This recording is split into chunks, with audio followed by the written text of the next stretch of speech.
Precisamente hoy vamos a hablar de un tema que es el último de esta serie de Valores 242.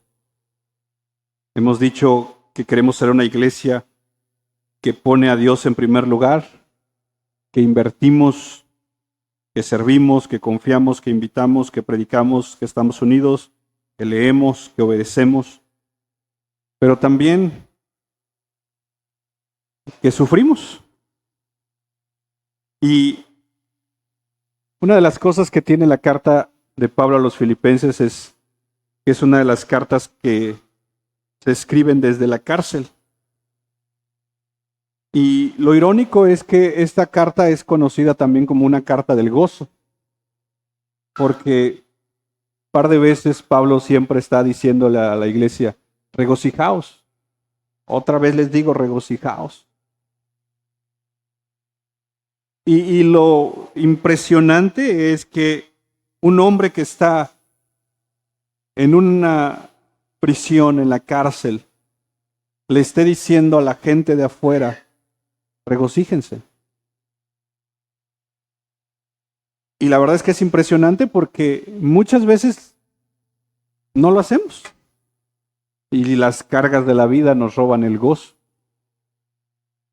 Es más, Satanás lo que busca, cuando no puede quitarnos la salvación, lo que busca es robarnos el gozo. Por eso el salmista en el Salmo 51 no dijo, vuélveme la salvación. Él dijo, vuélveme el gozo de la salvación. Porque cuando perdemos el gozo, hermanos, nuestras vidas simple y sencillamente parecieran desmoronarse. Filipenses es una carta que nos recuerda esos misterios de la vida cristiana. Unos supondría que si estamos en las manos del Señor, entonces las cosas tendrían que ir aparentemente bien.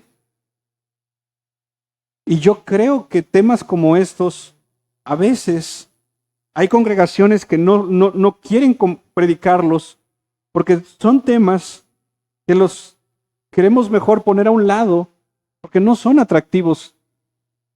Es como decir, si ya de por sí estoy sufriendo en una situación, como ¿por qué me van a hablar del sufrimiento? Yo quiero que me hablen de otras cosas, como para olvidar un poco el sufrimiento. Pero, como diría alguien por ahí, si llegamos a cumplir años y más años y más años, también con los años en la vida van a llegar sufrimientos. Veremos familiares partir de esta vida. Veremos situaciones dolorosas. Y son los misterios de la vida. Esos misterios que literalmente no los entendemos, donde hay momentos que se nos pide que suframos y hay momentos que se nos pide que disfrutemos. Y Pablo va a enseñarnos un poquito una teología bíblica del sufrimiento que yo creo es lo que necesitamos. No necesitamos evadir el tema del sufrimiento, porque tarde o temprano va a llegar sufrimiento a nuestra vida. No lo puedes evitar. Si vivimos lo suficiente, vamos a sufrir. Y la iglesia no tendría que ser como la avestruz que ante la amenaza o ante el problema esconde la cabeza, no. Nosotros tenemos que entender como cristianos que en la vida se sufre. El sufrimiento es parte de este lado de la eternidad. No hay salidas fáciles. Solamente hay promesas de Dios que nos ayudan en medio del sufrimiento. Y es por eso que necesitamos una teología bíblica del sufrimiento que nos ayude a literalmente descansar cuando el sufrimiento llegue. Y por cuestiones de tiempo no puedo cubrir toda la carta de los Filipenses, pero quiero tratar de cubrir un capítulo y voy a tratar de ir un poquito rápido para tratar de cubrir todo el capítulo para ir armando una teología del sufrimiento. Y nos vamos a dar cuenta cómo términos aparentemente contradictorios en la vida cristiana terminan teniendo un sentido. Por ejemplo, Filipenses capítulo 1, versos 6 al 11.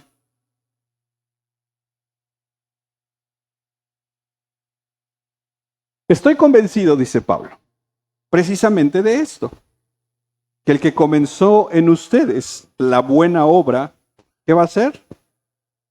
La perfeccionará hasta el día de Jesucristo.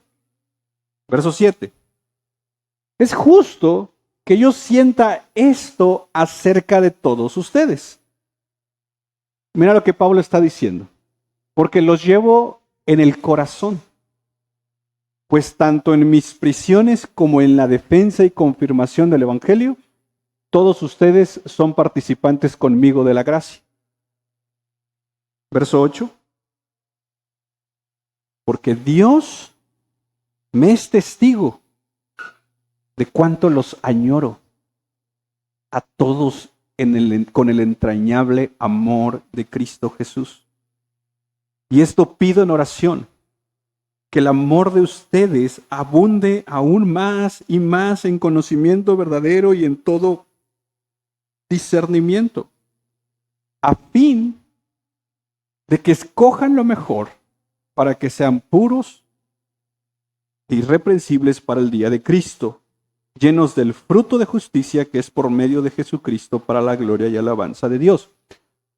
Ok, ¿qué vemos aquí? ¿Dónde está Pablo? En la cárcel. Ahora quiero que veas la escena. Pablo está literalmente en una prisión escribiendo esta carta y lo que Pablo le está diciendo a los filipenses es, ¿saben? Oro por ustedes, eso lo va diciendo.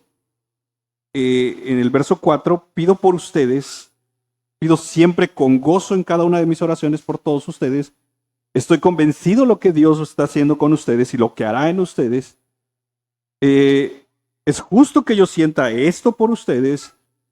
Y el verso 7 dice, porque los llevo en el corazón.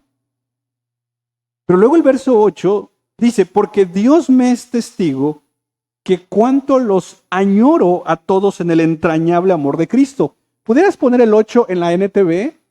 Quiero que veamos el lenguaje. Mira, Dios sabe cuánto los amo. ¿Y qué más? Y los extraño con la tierna compasión de Cristo Jesús. Este es el apóstol Pablo. ¿Qué vemos aquí? Vemos que en la vida cristiana hay ocasiones que amar va a producir sufrimiento.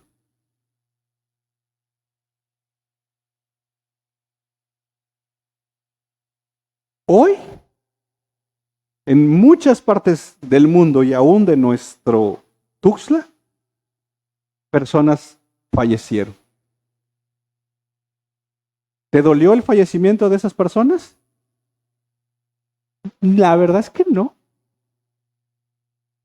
Pero cuando es un ser cercano, ¿por qué duele?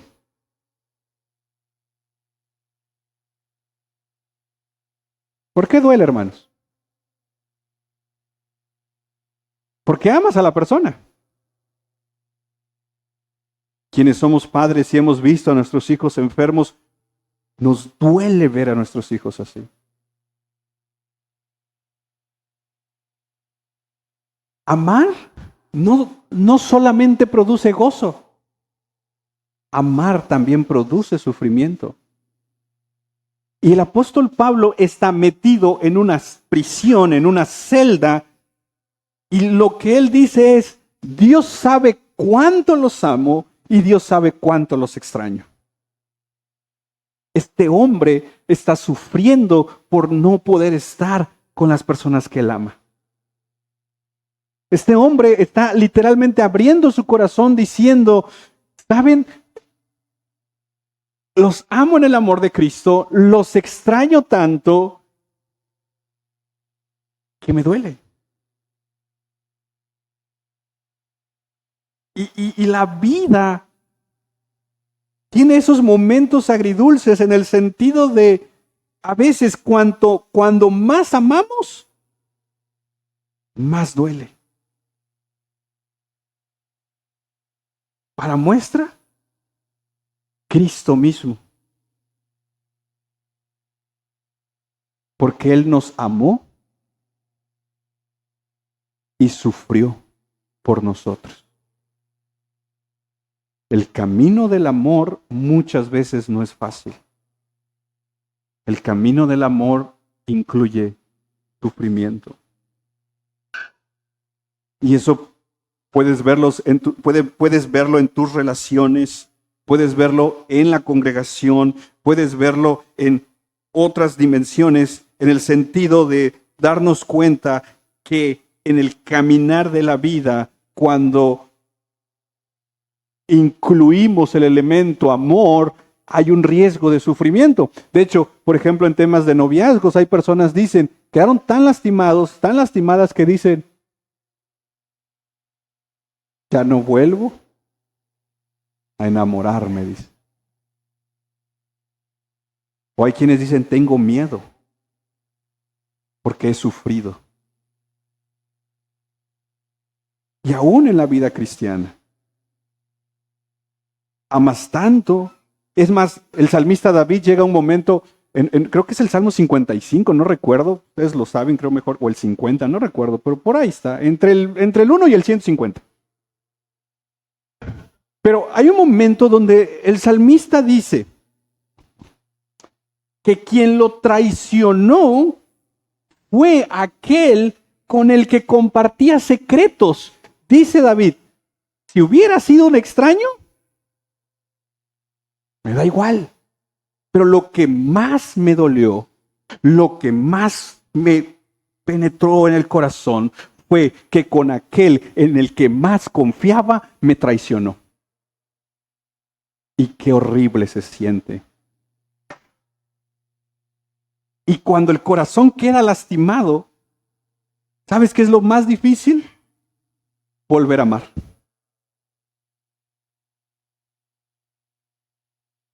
¿Cuán difícil es volver a confiar en alguien cuando alguien ya te traicionó?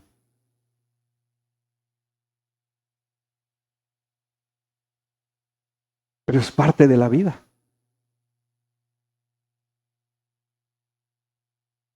La otra opción es ir como ermitaños, no relacionándonos con nadie. Y es una realidad, pero hay quienes van así por la vida, por las heridas de su corazón. Pero en el caminar tenemos que ir entendiendo que amar muchas veces va a implicar sufrir. Amar va a implicar muchas veces que te toque sufrir. Por eso, cuando llegan esos momentos, nuestra fortaleza para seguir y para volver a amar no viene de nosotros, viene de aquel que tiene un amor inagotable. Y ese es Cristo Jesús. Pablo nos muestra su corazón y imagínatelo por un momento ahí en su celda, literalmente diciéndoles, los extraño mucho. Los amo, pero no puedo estar con ustedes. Entonces, algo que tenemos que entender que amar en algunos momentos va a producir sufrimiento. Pero avancemos. Versos 12 en adelante. Quiero que sepan, hermanos, que las circunstancias en que me he visto han redundado en un mayor progreso del Evangelio. De tal manera que mis prisiones por causa de Cristo se han hecho notorias a toda guardia pretoriana y a todos los demás. La mayoría de los hermanos, confiando en el Señor por causa de mis prisiones, tienen mucho más valor para hablar de la palabra de Dios sin temor. Algunos, a la verdad, predican a Cristo aún por envidia y rivalidad, pero también otros lo hacen de buena voluntad. Estos lo hacen por amor, sabiendo que he sido designado para la defensa del Evangelio. Aquellos proclaman a Cristo por ambición personal, no con sinceridad, pensando causarme angustia en mis prisiones. Entonces, ¿qué? Que de todas maneras, ya sea fingidamente o en verdad, Cristo es proclamado, y en esto me regocijo, sí, y me regocijaré. Porque sé que esto resultará en mi liberación mediante las oraciones de ustedes y la provisión del Espíritu de Jesucristo, conforme a mi anhelo y esperanza, que en nada seré avergonzado, sino que con toda confianza, aún ahora, como siempre, Cristo será exaltado en mi cuerpo, ya sea por vida o por muerte. ¿Por qué razón Pablo estaba en la cárcel?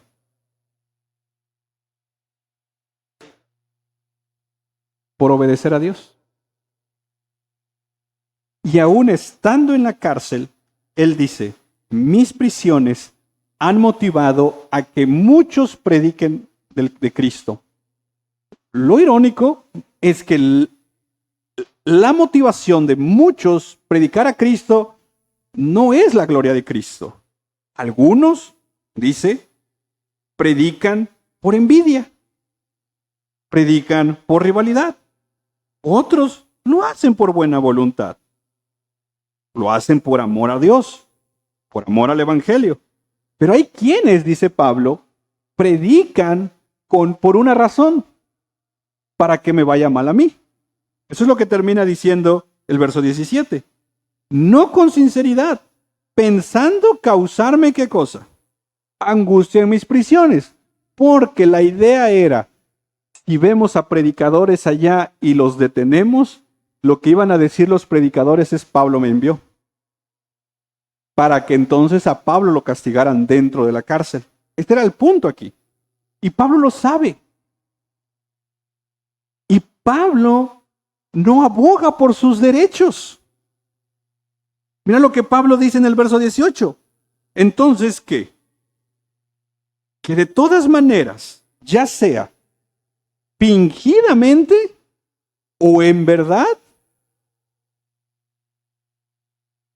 al menos por razones equivocadas, ¿qué está pasando?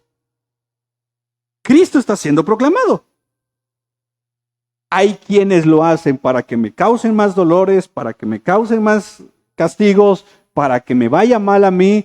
Pero mira a Pablo diciendo al final de este versículo, mientras Cristo sea proclamado, yo, ¿qué dice Pablo? Me voy a regocijar por lo que está pasando. Entonces, una mala teología del sufrimiento nos va a hacer creer que si obedecemos a Dios, no vas a sufrir. ¿Verdad?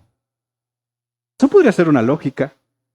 Y muchos se nos quiebra la fe cuando queremos meter a Dios en esa lógica y cuestionamos a Dios. ¿Por qué? Si se supone estoy obedeciendo, me viene sufrimiento. De hecho, si tú has leído el libro de Job, el elemento de los amigos de Job era eso. Era una matemática simple. 1 más 1, 2. ¿Cuál es la matemática simple de los amigos de Job? Si obedeces, te irá bien. Si desobedeces, te irá mal. Esa es la matemática simple de los amigos de Job. Por eso, el punto era, Job, te está pasando esto porque pecaste y como eres bien orgulloso y no confiesas tu pecado, entonces ese es tu problema. Y tengamos cuidado, hermanos, porque muchos terminamos alejándonos de la fe, creyendo que esa matemática nos va a funcionar y la motivación para hacer las cosas es, si hago las cosas bien, me va bien. Pero ¿qué crees? Hay momentos donde harás las cosas bien y vas a sufrir. Sin una teología bíblica del sufrimiento, podemos alejarnos de Dios diciendo, cuando más necesité a Dios, Dios no estuvo conmigo. Siendo que yo hice esto, iba a los cultos, hacía esto, hacía aquello, hacía el otro, y Dios no hizo lo que yo quería, Dios no me ayudó cuando más lo necesité, porque nos olvidamos de una realidad. Estamos de este lado de la eternidad, en medio de un mundo caído, mis hermanos, donde el sufrimiento es parte de la vida. Para muestra, nuevamente, el mayor ejemplo que ha caminado en esta tierra.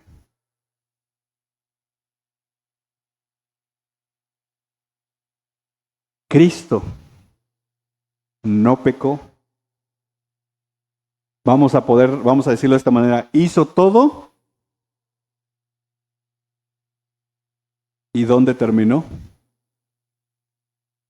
En una cruz. ¿Seremos mejores que Cristo?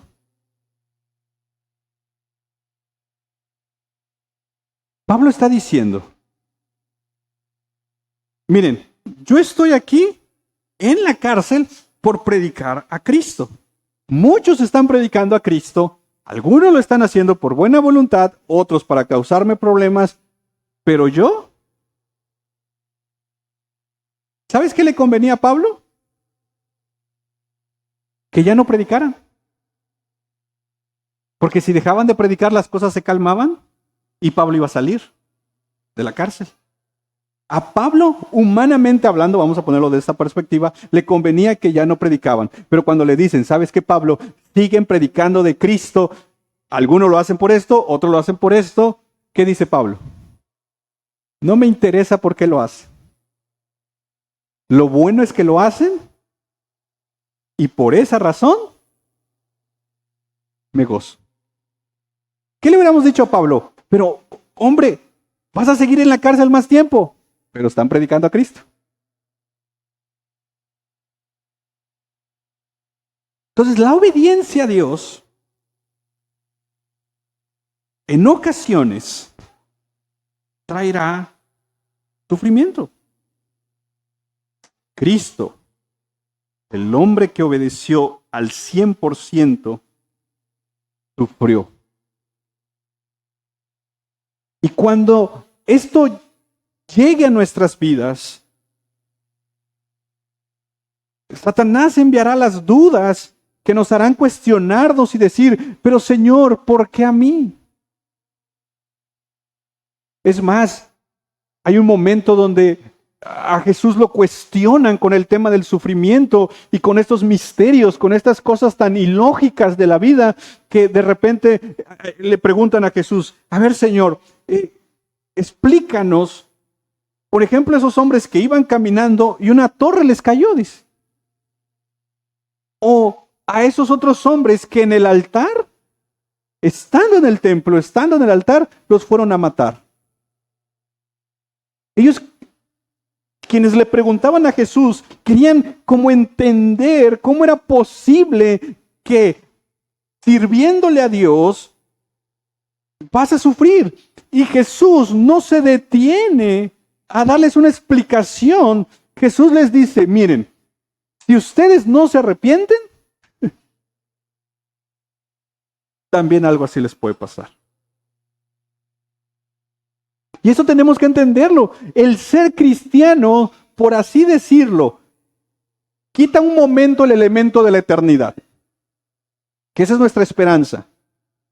Pero mientras no entramos a la eternidad, el ser cristiano no nos da ciertas ventajas en este lado de la vida sobre el que no es cristiano. ¿En qué sentido? También nosotros nos toca organizar velorios.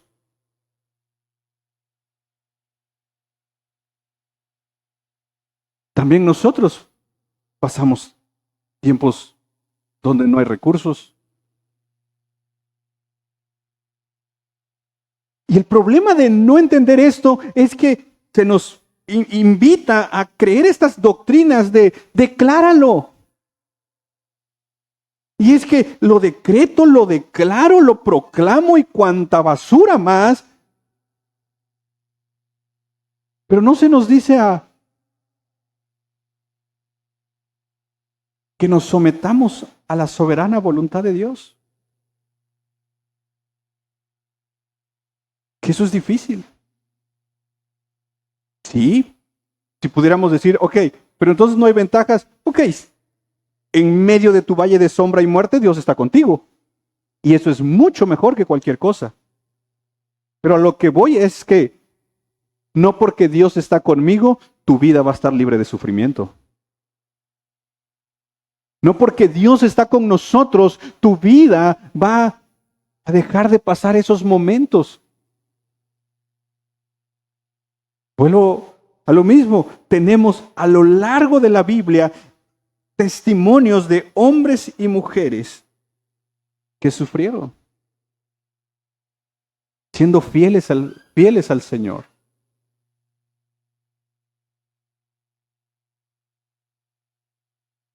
Obedecer algunas veces va a producir sufrimiento.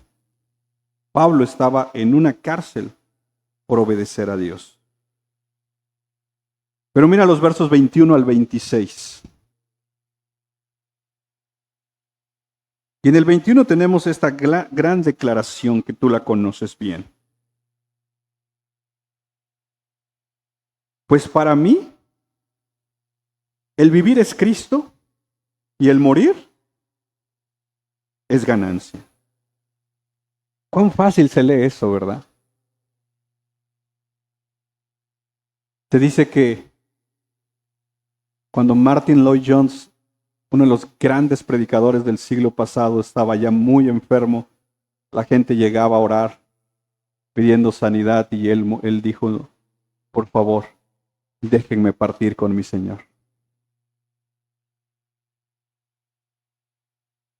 Pablo está diciendo, vivir es Cristo, pero si muero en esta cárcel, es ganancia. Verso 22. Pero si el vivir en la carne, esto significa para mí una labor fructífera, entonces, ¿qué dice Pablo? O sea, imagínate a este hombre le están diciendo, es como que a este hombre le dijeran, mira Pablo, frente a ti está la vida y está la muerte. ¿Qué escoges? ¿Qué escogería Pablo? En el verso 21 lo tiene claro. En el verso 21, ¿qué escogería Pablo? Morir. Porque morir es. ¡Qué hombre!, ¿no? Esta es la teología del sufrimiento. Que no se ve la muerte como una pérdida. Nosotros decimos, perdió la lucha con. No perdió la lucha. Si es cristiano, no perdió ninguna lucha, ganó. Porque morir es ganancia. No, la muerte del cristiano no es pérdida. La muerte del cristiano es ganancia, porque ganamos. Pero duele.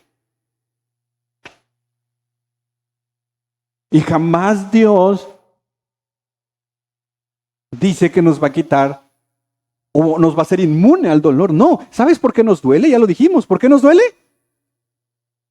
Porque amamos a la persona. Si no amas a la persona y se murió. Es como uno que decía allá en la costa, un ancianito, dice, ya me voy a morir. Y le decía a la esposa, ¿pero cuándo? Puras promesas. ¿No? Mira el verso 22. Pero si el vivir en la carne esto significa para mí una labor fructífera, entonces aquí sí, me dice Pablo, entonces, ahí sí no sé qué escoger. Porque de ambos lados me siento, ¿qué? Apremiado, dice. Teniendo el deseo de ¿qué? Es impresionante este hombre. Este está en otro nivel ya. ¿Qué deseaba este hombre? Dice, teniendo el deseo de partir y estar con Cristo, pues eso es mucho mejor. Verso 24. Sin embargo, continuar en la carne es más necesario. ¿Por causa de quién? De ustedes. Convencido de esto, de que permaneceré y continuaré con todos ustedes para su progreso y gozo en la fe, para que su profunda satisfacción por mí abunde en Cristo Jesús a causa de mi visita otra vez a ustedes. La esperanza de Pablo no era ni siquiera salir de la cárcel, la esperanza de Pablo era estar con Cristo. Y Pablo tenía el entendimiento que si moría en la cárcel, para él era ganancia. Escuchando un testimonio de un pastor en una de las zonas del Medio Oriente donde hay una persecución horrible, este pastor le dice a los perseguidores, le dice, ¿por qué no mejor me matas? Mátame, favor me vas a hacer.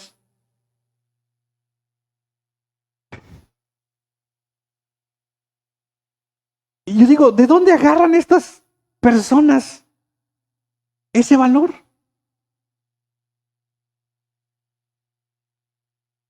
¿De Dios? El mismo Dios que está con nosotros. No es otro Dios. Pero Pablo dice, mi esperanza es estar con Cristo. Pero por ustedes hay mucho que hacer todavía. Es más, los voy a ir a ver por el progreso de ustedes. Entonces Pablo dice, hay un punto donde creo que es el verso 22, dice, ya no sé qué escoger. Y luego, en el 24 dice, continuar en la carne es más necesario por causa de ustedes. Y convencido de esto, que permaneceré y continuaré con ustedes para su progreso y gozo en la fe. Entonces, Pablo tenía la esperanza de que si moría se iba con Cristo. Y entonces, quiero a ver si lo puedo explicar bien. Estando en una cárcel, sufriendo todo lo que estaba sufriendo Pablo ahí, ¿qué le convenía a Pablo? Según él, morir. Porque al morir se le acababan los sufrimientos. Pero Pablo dice, por causa de ustedes, ok, tenemos que seguir acá. Pero seguir acá era seguir, al menos en ese momento, seguir sufriendo. No sé si me explico. Es como cuando a veces te llegan esos momentos de, Señor, ya vinieras mejor. Ya, no la veo por dónde, Señor. ¿Qué dirá Dios? Como le dijeron a Jeremías, si con los de a pie te cansaste, como diciendo, si con esto ya estás llorando, ¿qué cuando venga lo duro? ¿No? Entonces, muchas veces Dios, que es soberano, aun cuando tenemos la esperanza de que algo puede hacer Dios, puede ser que Dios no haga lo que nosotros esperamos que haga. No sé si me explico. La esperanza de Pablo, ¿cuál era? Irse. Dice, esto es lo que yo quiero. Si algo Dios quisiera que pudiera hacer Dios por mí, llevarme. Esa es la declaración del verso 21, tan famosa, porque para mí el vivir es Cristo. Yo deseo, dice el verso 23, yo deseo partir, yo deseo estar con Cristo, yo ya no quiero estar acá. Mi anhelo es estar con mi Dios, esa es mi esperanza. Pero ¿sabes qué es lo que Dios le responde? No, todavía no, Pablo.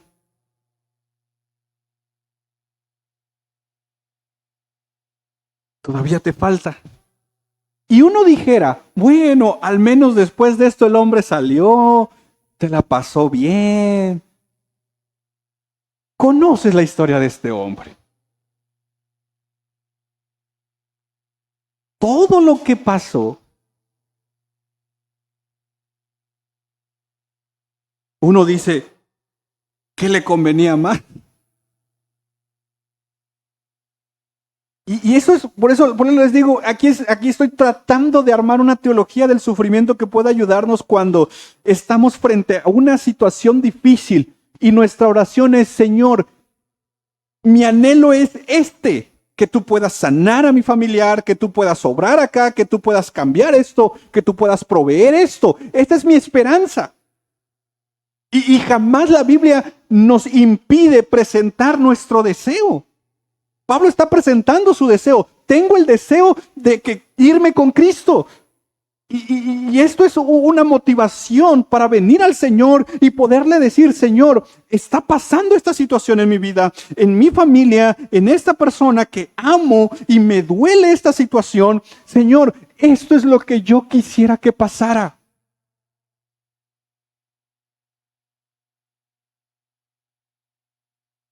Y dejar tu petición en las manos de Dios.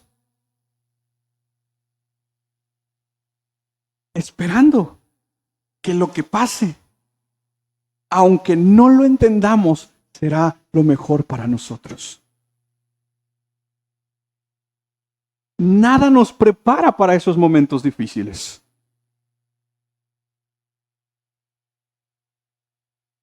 Pero una cosa debemos de estar seguros, y de hecho, por eso Pablo lo dijo en el verso 6.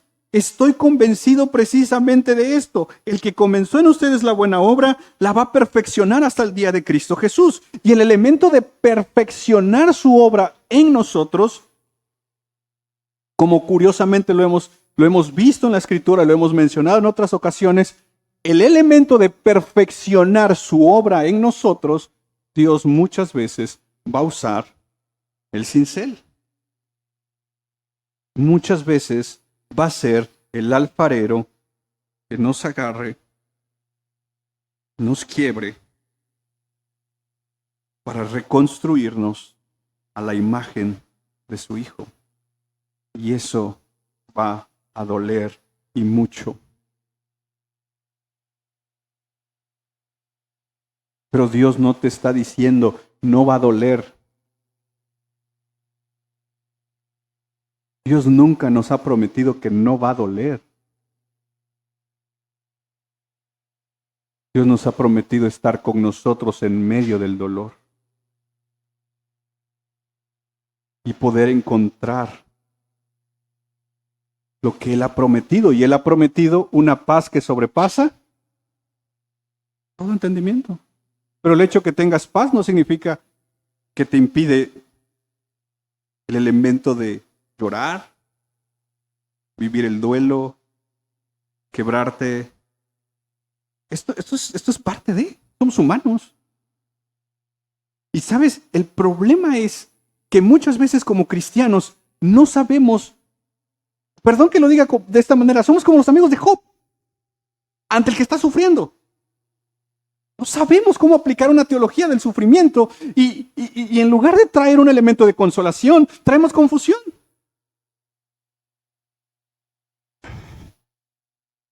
Hace años pasó, yo creo que se acuerda de allá por la feria que murió el papá de una de las hermanas de la Sociedad de Jóvenes, una joven. Recuerdo que ahí estábamos Y recuerdo que personas llegaban y le decían, tu papá estaba literalmente en el ataúd, y hay personas en la iglesia, de la iglesia llegaban y le decían, llora, desahógate, llora. Y ya pasaban, llegaban otros y, no llores. Dice, tu papá te está viendo desde el cielo y está triste si te ve llorar. Y yo ahí decía, bueno, o que llore o que no llore.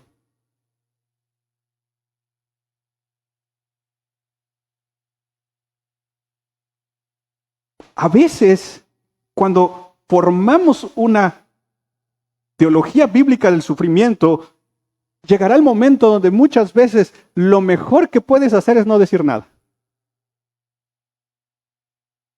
Creo yo que ayudaban más los amigos de Job cuando llegaron. Porque cuando llegaron, se sentaron en silencio. Nada más empezaron a hablar y se armó 40 capítulos de una tras otra. Y decían cosas correctas. Cuando tú ves los discursos de estos hombres, hay buena teología, mal aplicada. Ese era el problema. Y ese puede ser para nosotros. Y aquí hay un hombre que no está en un hotel 5 estrellas. Es un hombre que está en la cárcel, que nos ministra a los que no estamos en la cárcel. Y que nos está diciendo que muchas veces cuando amamos, vamos a sufrir. Muchas veces cuando obedecemos a Dios, vamos a sufrir. Muchas veces cuando nuestra esperanza es que Dios obre algo en específico y Dios no obra eso que esperamos, hay un elemento de sufrimiento.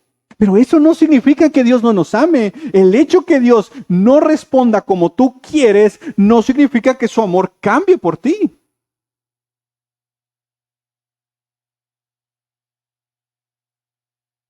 Jamás pongamos en duda el amor de Dios o cuestionar el amor de Dios solo porque las cosas que mis ojos ven no están como yo quiero. Es el problema muchas veces, suponer que porque Dios no hace lo que yo le he pedido, entonces Dios no me ama. No.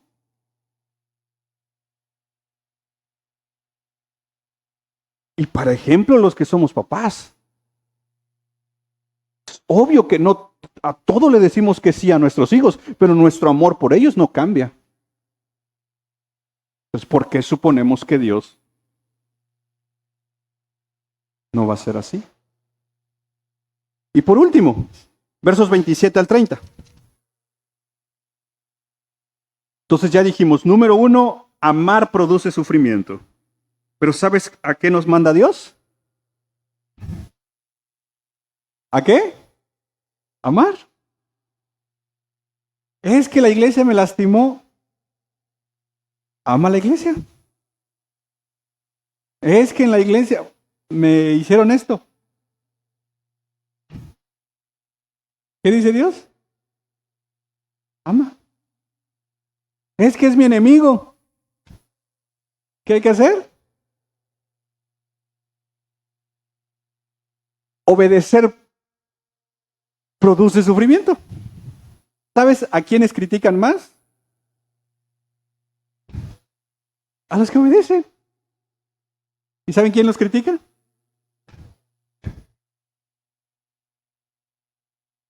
¿Ah? Es como cuando está ahora que están las Olimpiadas, dicen, no, lo hizo mal.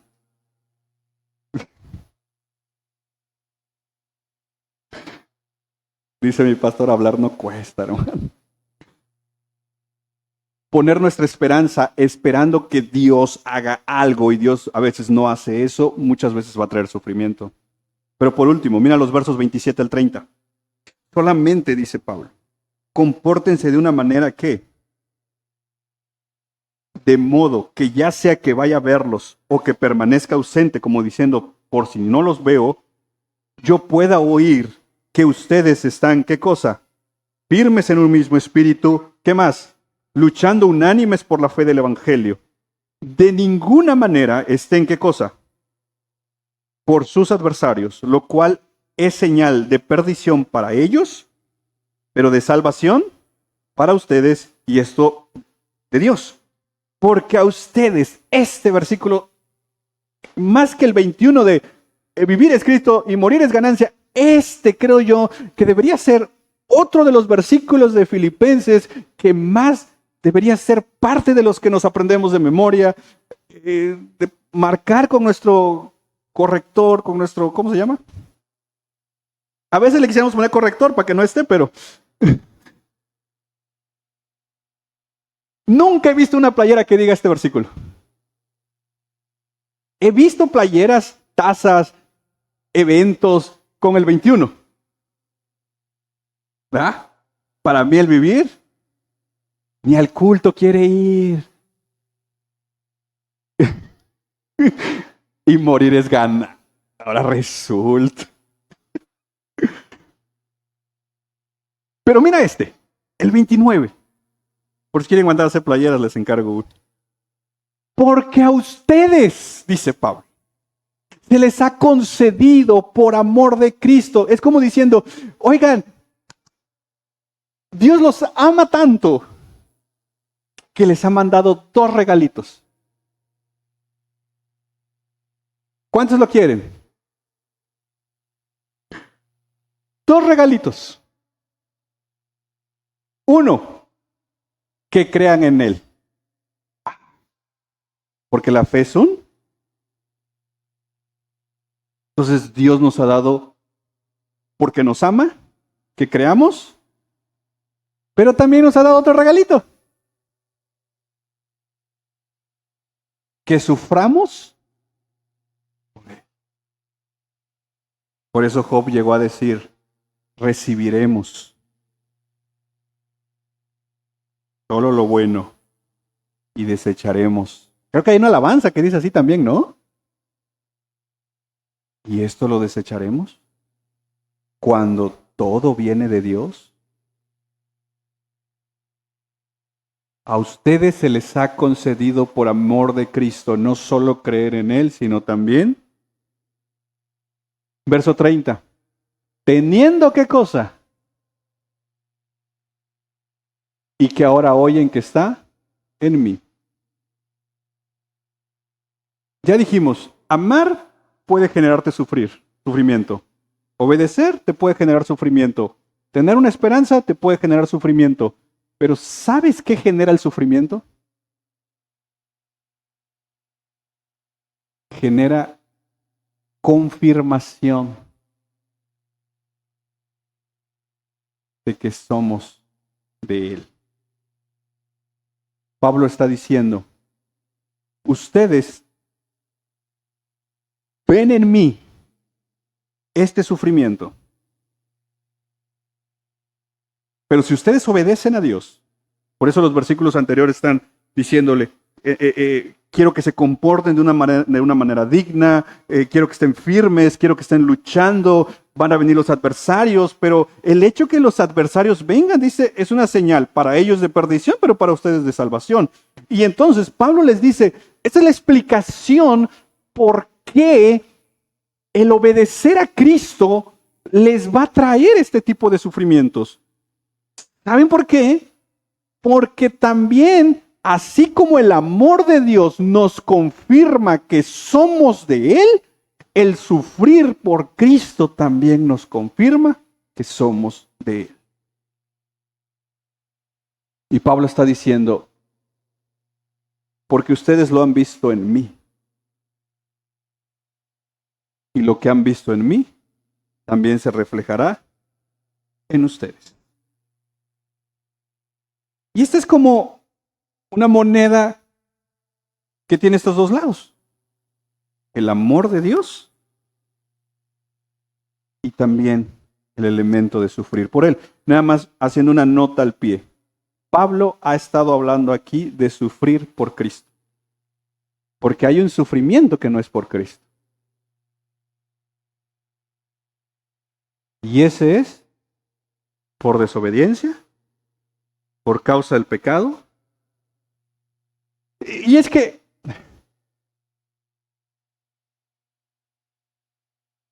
estaba platicando con una persona hace ya tiempo y me decía, ¿puedes orar por mí? Me dijo, es que me están persiguiendo. Y le digo, ¿quién te persigue? Y dice, el enemigo. Le digo, el enemigo persigue a todos los cristianos. Y entonces, empezando a escarbar un poquito, al final dice, bueno, realmente quien me está persiguiendo es Coppel. Entonces, estaba sufriendo. Realmente el hombre estaba sufriendo. ¿Pero era por la causa de Cristo? No. Estaba sufriendo por su pecado. La teología bíblica del sufrimiento que estamos tratando de formar en un capítulo y en prácticamente unos minutos, esto nos tendría que llevar más sermones, pero esta teología bíblica del sufrimiento está enmarcada en sufrir por la causa de Cristo. No por otras cosas. Porque el pecado también trae sufrimiento. La desobediencia también produce sufrimiento. Por eso las bienaventuranzas, cuando Jesús dice, bienaventurados seréis cuando por mi causa los ofendan, hablen de ustedes, los persigan, por mi causa, no porque andaban robando terreno. Por cierto, hermanos, oren por ese tema.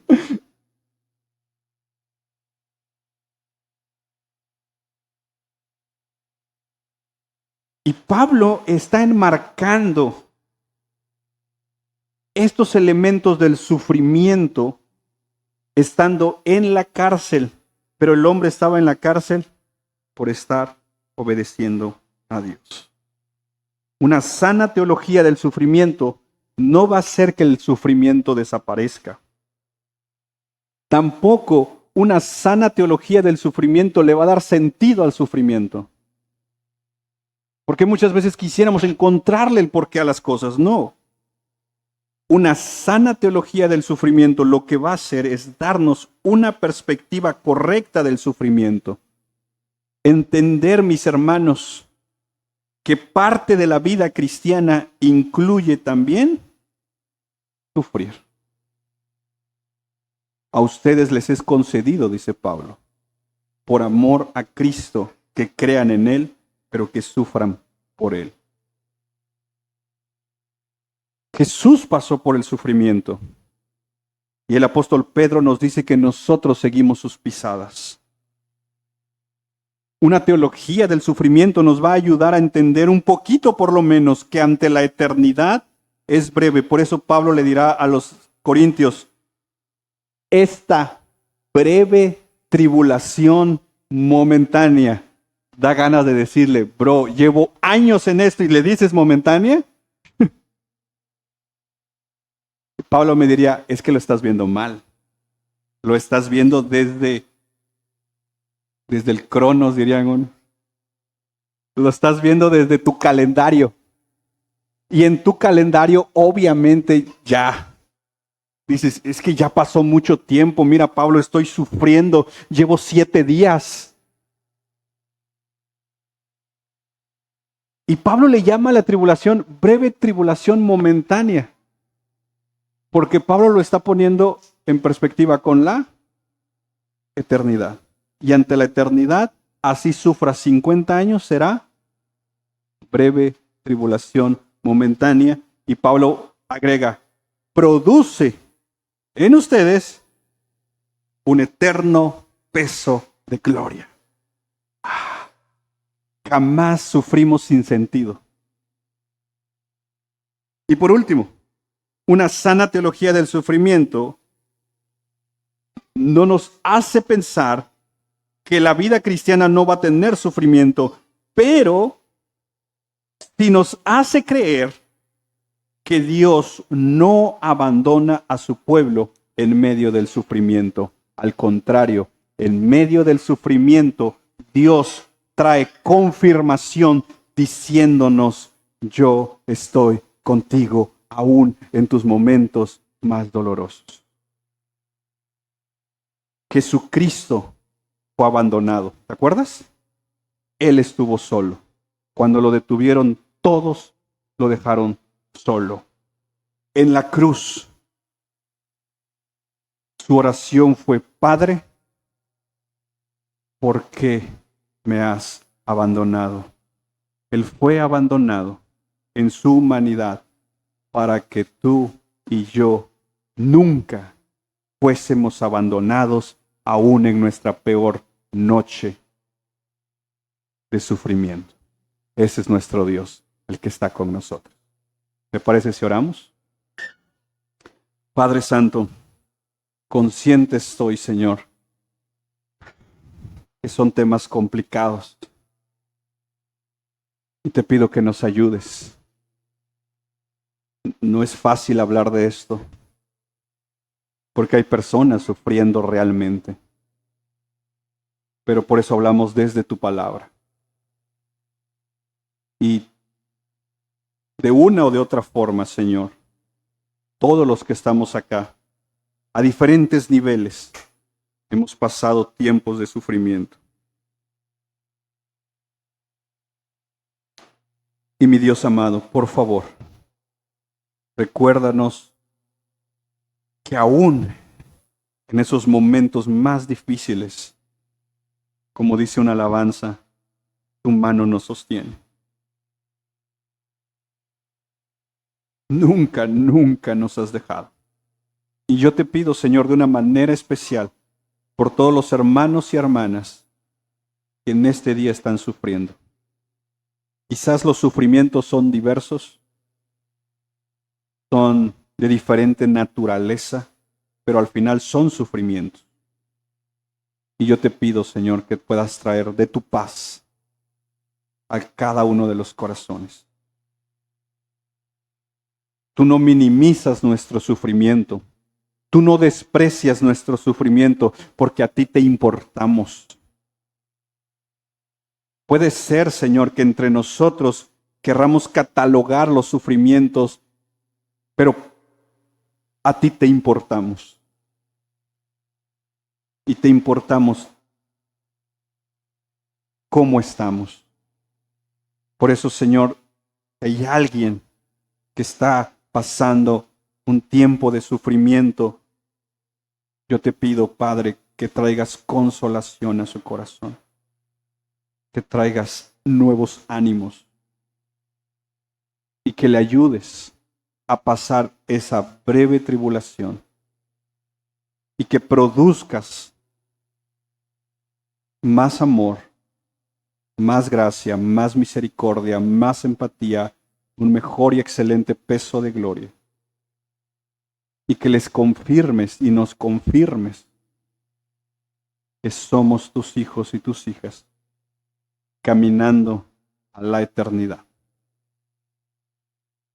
La verdad, Señor, y lo debemos reconocer, no hemos llegado al nivel de Pablo para decir que morir es ganancia. Amamos la vida. Y mientras nos tengas acá, Señor, te pido nos uses conscientes de que habrá sufrimiento, pero anhelando el momento en que tú tengas ya preparado ese momento para encontrarnos contigo. Todo esto te lo pedimos en el nombre de Jesús. Amén y amén.